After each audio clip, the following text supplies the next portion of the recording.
This is about my grandson, a beautiful 12-year-old boy with the kindest heart you'll ever find, and the woman I thought was taking care of him while my son worked himself to the bone. I'm 64 years old. I've seen a lot in my life, but nothing, and I mean nothing, prepared me for what I discovered when I finally paid attention to the fear in my grandson's eyes. My name is Eleanor. I've lived in Portland, Oregon for 42 years. My husband Robert and I raised our son David here, in a modest Cape Cod house with a garden I still tend every spring. Robert passed away 5 years ago from a heart attack. Sudden. He was only 63. One day we were planning a trip to see the Oregon coast, and the next day he was gone. The grief nearly broke me, but David helped me through it. He'd come over every Sunday with his wife Jennifer and their son Tommy, and we'd have dinner together. Those dinners kept me going. Tommy is special. He was diagnosed with autism when he was 3. He's high-functioning, but he struggles with social situations and needs routine, structure, patience. Robert and I adored that boy. Still do. Before Robert died, he made sure to set up a trust fund for Tommy. $300,000. Money Robert had saved and invested carefully over the years. He wanted Tommy to have security, to have options for whatever care or support he might need in the future. The trust was meant for Tommy's education, therapy, medical needs, and eventually to help him live independently if possible. Jennifer was named as trustee. At the time, it made sense. David worked long hours as a civil engineer, often traveling for projects. Jennifer was a stay-at-home mom, managing Tommy's therapy appointments, his school IEP meetings, everything. She seemed devoted. I remember Robert saying, "Jenny's a good mother. She'll make sure Tommy's taken care of." I agreed. Back then I really did. For the first 3 years after Robert died, everything seemed fine, normal. I'd visit twice a week, sometimes more. I'd take Tommy to the park, help him with his homework, read to him. He loved books about space and dinosaurs. Jennifer always seemed grateful for the help. She'd hug me, say things like, "I don't know what we'd do without you, Eleanor." David would kiss her forehead and say, "I married the right woman." But about 8 months ago, things started to change. It was small at first. Little things I told myself I was imagining. Jennifer started asking questions about the trust fund. Specific questions. How exactly does the disbursement work? Can we access it for home improvements since Tommy lives here? What if we needed a larger amount for specialized therapy? I'd explain that the trust documents were clear. Money could only be used for Tommy's direct benefit. Medical care, education, therapy, equipment he needed. Not home renovations, not family vacations, not general household expenses. She'd smile and say, "Of course I know. I just want to make sure we're maximizing every opportunity for Tommy." But something in her eyes had changed, a hardness I hadn't noticed before. Then I started noticing the purchases. Jennifer showed up to Sunday dinner wearing a Cartier bracelet. I know jewelry. I sold estate jewelry for 15 years before I retired. That bracelet cost at least $8,000. When I complimented it, she laughed and said, "Oh, David surprised me for our anniversary." But their anniversary was in June. This was November. The next month, she had a new Louis Vuitton bag, then new designer shoes. Then I saw a brand new Audi parked in their driveway, a Q7, $70,000 at least. David drove a 10-year-old Honda Civic. When I asked about the car, Jennifer said breezily, "David got a bonus. We decided I deserved an upgrade." But here's the thing. I talked to my son. David tells me about work. He hadn't mentioned any bonus. In fact, he'd mentioned they were being careful with money because Tommy's therapy costs had increased. Something wasn't right. I started watching more carefully. And that's when I noticed how Tommy had changed. My grandson used to run to me when I arrived. He'd wrap his arms around my waist and launch into detailed explanations about whatever he was currently fascinated by. Black holes, velociraptors, the Mars rover. His eyes would light up. and even though his speech was sometimes halting, his enthusiasm was infectious. But now, Tommy barely looked at me when I arrived. He'd offer a quiet "Hi, Grandma," and retreat to his room. His shoulders were hunched. He'd lost weight. When I asked Jennifer about it, she'd wave her hand dismissively. "Oh, he's going through a phase. Preteen stuff. You know how kids are." But I did know how kids are, and I knew my grandson. This wasn't a phase. This was fear. One afternoon in late January, I came over to babysit while Jennifer went to a doctor's appointment. Tommy and I were making cookies, his favorite activity. He loved measuring ingredients precisely. We were working in comfortable silence when he suddenly said, very quietly, "Grandma, can I ask you something?" "Of course, sweetheart, anything." He kept his eyes on the mixing bowl. "Is it bad if someone makes you keep secrets from people you love?" My heart stopped. I put down the measuring cup and knelt beside him. "Tommy, what do you mean?" He bit his lip. A gesture so heartbreaking I wanted to cry. "I can't tell you. I promised I wouldn't tell anyone, especially not you or Daddy." "Who did you promise?" "Mommy. She said if I tell, something very bad will happen." I kept my voice gentle, calm, even though alarm bells were screaming in my head. "Tommy, if someone is making you keep a secret that makes you feel bad or scared, that's not a good secret. Good secrets are like surprise parties or presents. They make you feel excited and happy. Bad secrets make you feel worried or sad. Which kind is this?" His eyes filled with tears. "The bad kind. Can you tell me what the secret is? I promise I'll help you. Nothing bad will happen." He looked toward the hallway, as if checking that Jennifer wasn't there. Then he whispered, "Mommy takes me on trips, to a place that smells weird and has loud noises. She meets a man there. She makes me wait in a room alone for a long time. She says if I tell Daddy or you, she'll send me away to live with strangers. She says you and Daddy don't really want me anyway because I'm too much trouble." My blood ran cold. "Oh, Tommy, sweetheart, that is not true. Your Daddy and I love you more than anything in this world. We would never, ever send you away." But Mommy said, "Mommy is wrong, and what she's doing is not okay." He started crying then, really crying, and I held him until the tears stopped. I wanted to call David immediately. I wanted to call the police, but I forced myself to think clearly. If I acted on just Tommy's word, Jennifer could claim he was confused, that he'd misunderstood, that his autism made him mix up events. I'd seen enough court cases to know that without solid evidence, a mother's word often carried more weight than a child's account, especially a child with autism. I needed proof, and I needed to understand the full extent of what was happening. That evening, after Jennifer came home, I watched her carefully. She was distracted, checking her phone constantly. When David called to say he'd be late, her face lit up in a way that seemed wrong, too pleased, like she was happy her husband wouldn't be home.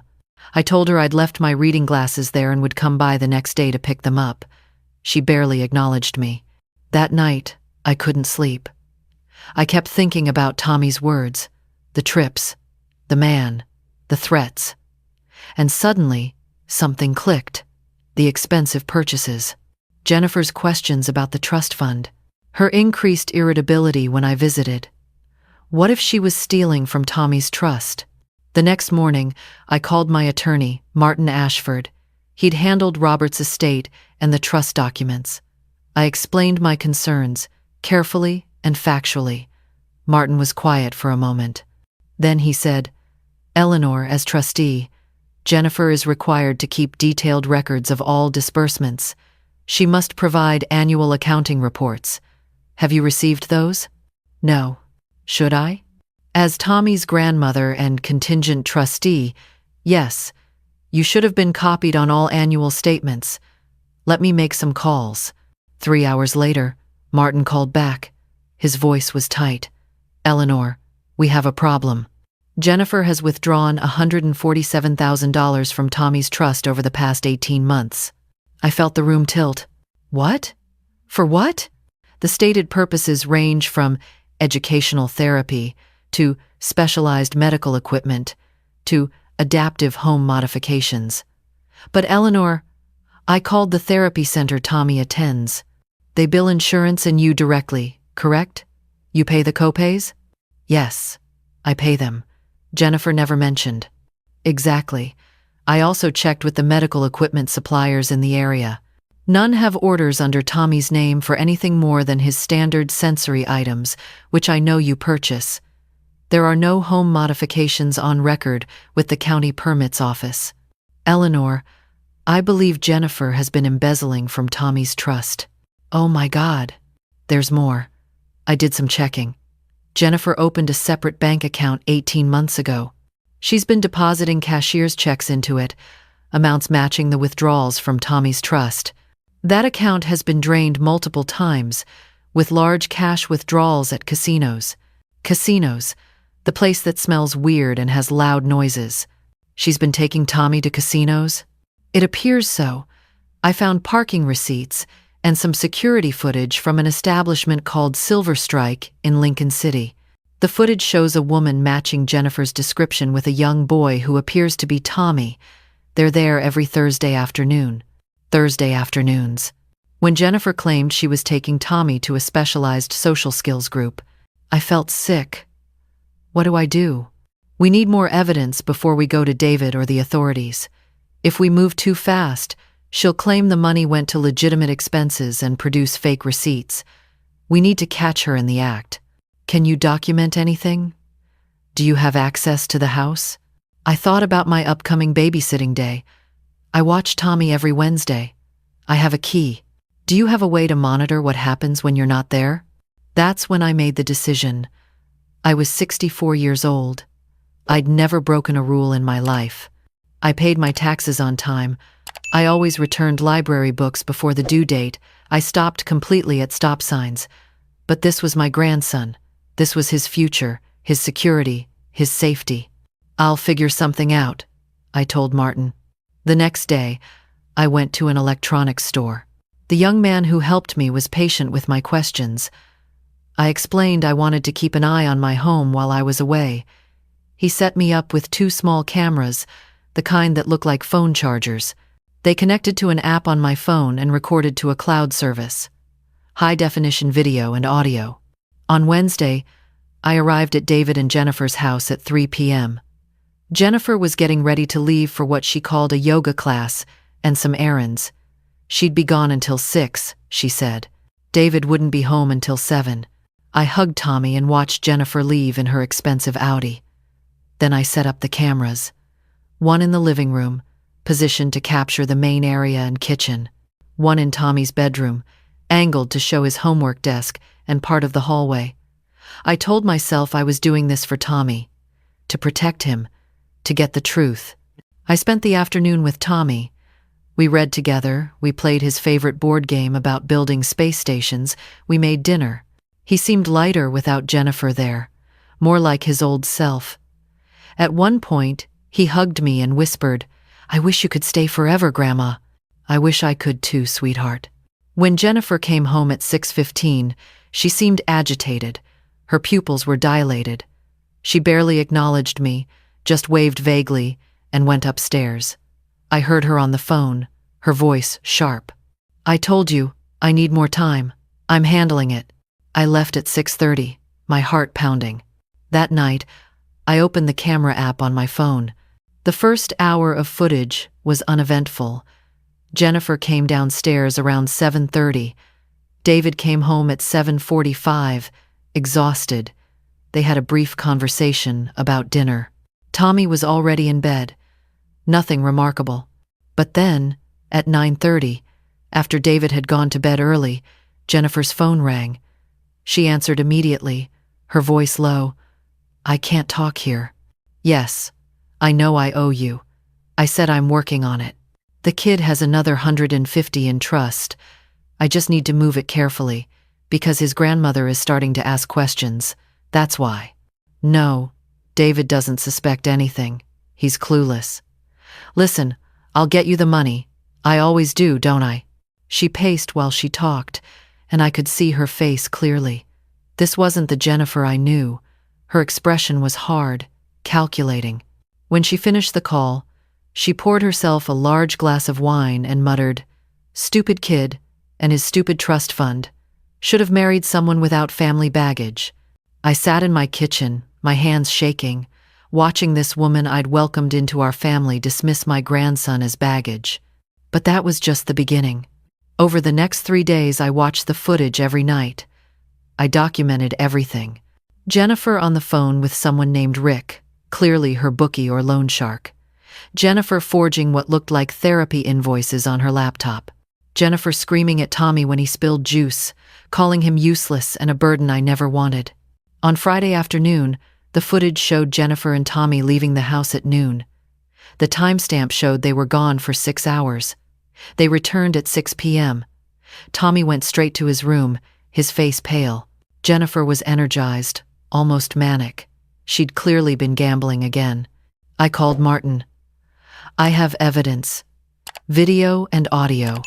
It's bad. Bring everything to my office tomorrow. We'll go through it together, and then we need to bring David in. This can't wait any longer." Saturday morning, I sat in Martin's office and showed him everything. Every phone call about debts, every moment of Jennifer calling Tommy names, every second of her forging documents. Martin's face grew darker with each clip. "Eleanor, this is elder abuse of a disabled dependent. This is embezzlement. This is fraud. We need to go to the police and to David, today." "Will David believe us?" "He'll have to. The evidence is incontrovertible." I called David. "Honey, I need you to come to Martin Ashford's office. Immediately. Don't tell Jennifer where you're going. This is about Tommy." My son's voice shifted from confusion to alarm. "Is Tommy okay? Is he hurt?" "He's physically safe. But David, please. Come now. Come alone." An hour later, David sat in Martin's office, his face ashen, as we showed him everything. Every video clip, every forged invoice, every cruel word Jennifer had said to his son. The casino trips, the gambling debts, the stolen money. When the last clip ended, David sat in silence for a full minute. Then he said, very quietly, $147,000? From Tommy's trust, Martin confirmed. Meant for his care, his future. How long has this been happening? About 18 months, based on the financial records. David's hands were clenched so tightly his knuckles were white. And Tommy? How long has she been treating him like that? "I don't know for certain," I said gently. "But he told me she's been threatening him, telling him he's a burden, that we don't really want him." Something broke in my son's face. "I need to go home. I need to get my son." "David, wait," Martin said. "We need to handle this correctly. I've already contacted the district attorney's office and Adult Protective Services. They want to interview you and Eleanor on Monday. In the meantime, I recommend you remove Tommy from the house, but you need to be strategic about this." "Strategic? She's been abusing my child." "I know, and she's going to face consequences. But if you confront her now, she could destroy evidence, claim you're manipulating Tommy, make this much harder to prosecute. Take Tommy somewhere safe. Tell Jennifer it's a father-son weekend. Document everything. On Monday, we bring the hammer down." David's jaw worked. Finally, he nodded. "Okay, I'll take Tommy to my brother's place in Seattle. Just for the weekend, I'll tell her." "What about Jennifer?" I asked. "What about her?" David's voice was cold. "As far as I'm concerned, I'm married to a stranger who's been torturing my son and stealing his future." That evening, David picked up Tommy, telling Jennifer they were going on a surprise trip to see Uncle Mike. Jennifer barely looked up from her phone. "Fine. I have plans anyway." Once they were gone, I went home and waited.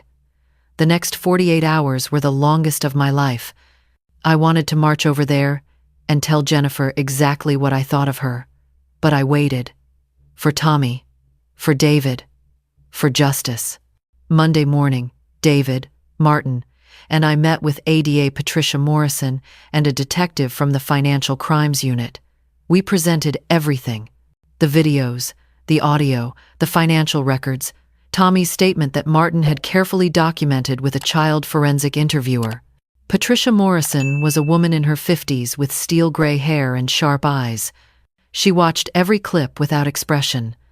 When we finished, she said, "This is one of the clearer cases of dependent abuse and financial exploitation I've seen. We'll issue a warrant for Jennifer Hayes' arrest this afternoon. Detective, please coordinate with the bank to freeze any remaining trust funds and any accounts in Mrs. Hayes' name." "What happens to Tommy?" I asked.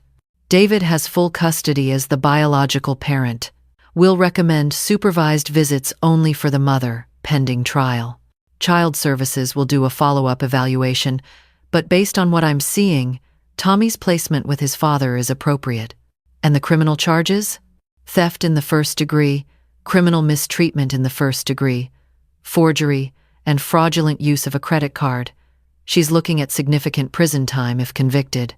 That afternoon, I was at David's house when the police arrived. David had come home with Tommy, ready to have the conversation with Jennifer. But he didn't have to. The officers arrested her in the driveway.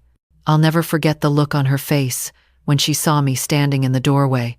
Pure hatred. She screamed, "You did this! You bitter old woman! You couldn't stand that David chose me over you!" I didn't respond. I just held Tommy's hand as they put handcuffs on his mother and read her rights. That was 8 months ago. Jennifer was indicted on all charges. Her trial is next month. David filed for divorce immediately, and it was finalized 3 months ago. Jennifer's attorney tried to claim she had gambling addiction and deserved treatment, not prison. The prosecutor argued that she'd made calculated choices to defraud a disabled child and emotionally abuse him for over a year. The investigation revealed even more than we'd initially known. Jennifer had also opened credit cards in Tommy's name, running up $20,000 in debt. She'd cashed in some of Robert's life insurance policy that was meant for Tommy's education. In total, she'd stolen or misdirected nearly $200,000. She'd also been having an affair with Rick, her former boyfriend from college. He was the one she'd been paying off. He had gambling debts of his own, and she'd been funneling money to him, thinking he'd marry her once she divorced David. Rick, by the way, was arrested for his role in the scheme. He'd helped her forge some of the documents.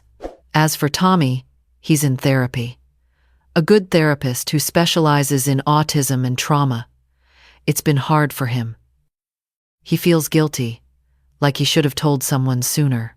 I remind him every day that none of this was his fault, that he was being threatened and manipulated, that he's brave and strong and so loved. David moved Tommy out of that house. Too many bad memories. They're renting a place closer to me now. I see them almost every day. Tommy is slowly coming back to himself. Last week, he spent an hour telling me about newly discovered exoplanets, his eyes bright with excitement. David is struggling. He's in therapy too. He blames himself for not seeing what was happening, for working too much, for trusting Jennifer. I tell him what the therapist told him. Jennifer is a master manipulator. She showed everyone exactly what they wanted to see. Even me. I'd liked her. I'd trusted her with my grandson. The trust fund that's left, about $150,000, has been moved to a new trust with me as trustee. David is the contingent trustee. No one person has unilateral control anymore. Every disbursement requires 2 signatures. We've also filed a civil suit against Jennifer to recover the stolen funds, though the attorney says we'll likely never see most of it. It was gambled away. I think a lot about the warning signs I missed. The expensive purchases I rationalized. The way Tommy changed, and I told myself it was just a phase. The questions Jennifer asked that made me uncomfortable, but I pushed aside. I should have acted sooner. I should have trusted my instincts. But I also know that the system is complicated, that proving financial abuse takes time and documentation, that if I'd gone to David with just suspicions, Jennifer could have talked her way out of it. She was that good at manipulation.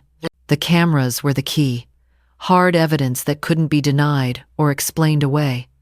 Sometimes, Protecting the people you love means doing things you never imagined you'd have to do. Things that feel uncomfortable or invasive. But when someone is being hurt, when someone vulnerable is being exploited, you do what you must. People ask me if I'm angry. Of course I'm angry. I'm furious. This woman stole from a child. She emotionally abused a beautiful, sensitive boy who'd never hurt anyone. She lied to my son for years. She betrayed every trust we placed in her. But more than anger, I feel grateful. Grateful that I paid attention. Grateful that Tommy found the courage to tell me about the secrets. Grateful for Martin and Patricia Morrison and everyone who took this seriously. Grateful that Tommy is safe now, healing, surrounded by people who genuinely love him. I also feel a responsibility to share this story, because financial abuse of disabled dependents is more common than people realize. Caregivers, trustees, even family members can exploit vulnerable people. The statistics are horrifying. According to the National Adult Protective Services Association, financial exploitation affects 1 in 5 elderly or disabled Americans, 1 in 5. And children with disabilities are especially vulnerable. They're often told their burdens, that they should be grateful for care, that no one else will want them. They're taught not to question authority figures. They may have communication difficulties that make it hard to report abuse. If you're caring for someone with a disability, or if you have an aging parent, or if you're managing a trust for someone, please pay attention. Look for warning signs. Unexplained financial transactions, behavioral changes, fear around certain people, reluctance to talk about daily activities. Set up safeguards, multiple trustees for financial accounts, regular audits. Keep lines of communication open with the person being cared for. Create safe spaces for them to report concerns. And if you suspect something is wrong, investigate. Don't rationalize. Don't make excuses. Don't assume the best. Protect the vulnerable first and sort out misunderstandings later if that's what they turn out to be. Tommy asked me recently if he could call me his best friend. I cried. I told him absolutely he could. He said, "You believed me, Grandma. When I told you about the bad secrets, you believed me." "I'll always believe you," I told him. Always. That's the promise I made to him. The promise I hope anyone reading this will make to the vulnerable people in their lives. Believe them. Protect them, even when it's hard. Even when it means turning your life upside down. Even when it means confronting people you once trusted. I sleep well at night now. Not perfectly. I still have moments where I wonder what would have happened if Tommy hadn't found the courage to tell me, if I hadn't installed those cameras, if I'd let more time pass. But I did act. Tommy is safe. Justice is being served. Jennifer's trial starts in 3 weeks. I'll be there. David will be there. We'll face her in court and we'll tell the truth about what she did. And then, hopefully, we can all move forward. For now, Tommy is thriving. He's back to his old self, telling me long, detailed stories about science and space. He's sleeping better. He's gained back the weight he lost. He smiles more. He's just a kid again, instead of a kid carrying terrible secrets. And that's worth everything. Every uncomfortable moment, every difficult decision, every hard conversation. Because at the end of the day, protecting the people you love isn't always comfortable or easy, but it's always right.